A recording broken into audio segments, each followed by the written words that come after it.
Hello, I'm Mitt Romney, and I appreciate the opportunity to share my plan to protect the poor and vulnerable among us. And I want to start by thanking all who've already answered the call to care for those in need. Both here at home and around the world, good people of faith have dedicated themselves to improving the lives of the less fortunate, providing aid and comfort in places that were once without hope. These kind acts reveal the good heart of America.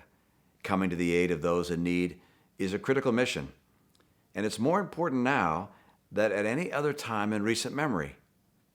As I speak with you today, there are 23 million Americans struggling to find work.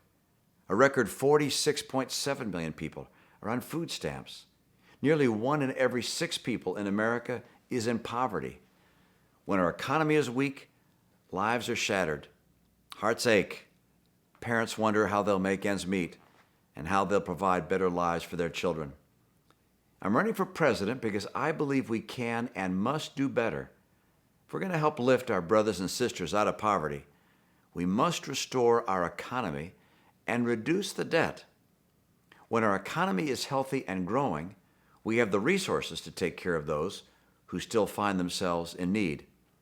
That's why we must deliver the recovery we have all been waiting for, and the jobs too many Americans are still looking for.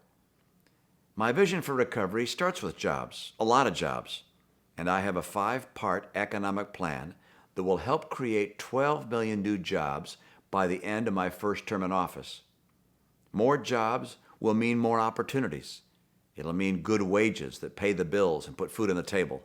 It will mean fewer people on the welfare rolls and more people on the payroll.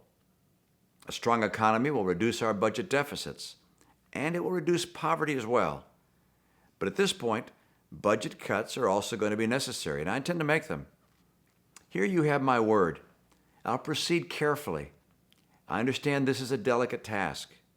Our government rightfully provides a safety net for the hungry and the homeless, the sick and the elderly, and we have a responsibility to keep it intact for future generations. I've laid out a sensible plan to save and strengthen our nation's entitlement programs, which now account for more than half of federal spending. Here again, I'm committed to protecting those in or near poverty. For example, I support means testing, where more money goes to those in need and a little less goes to those who are able to support themselves. And I recognize that the assistance provided by your organizations can mean the difference between life and death for someone who's sick or starving.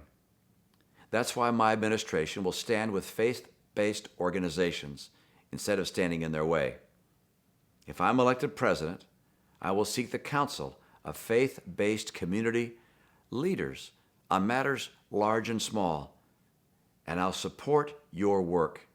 Together, we'll ensure that those who need our help remain within the circle of protection.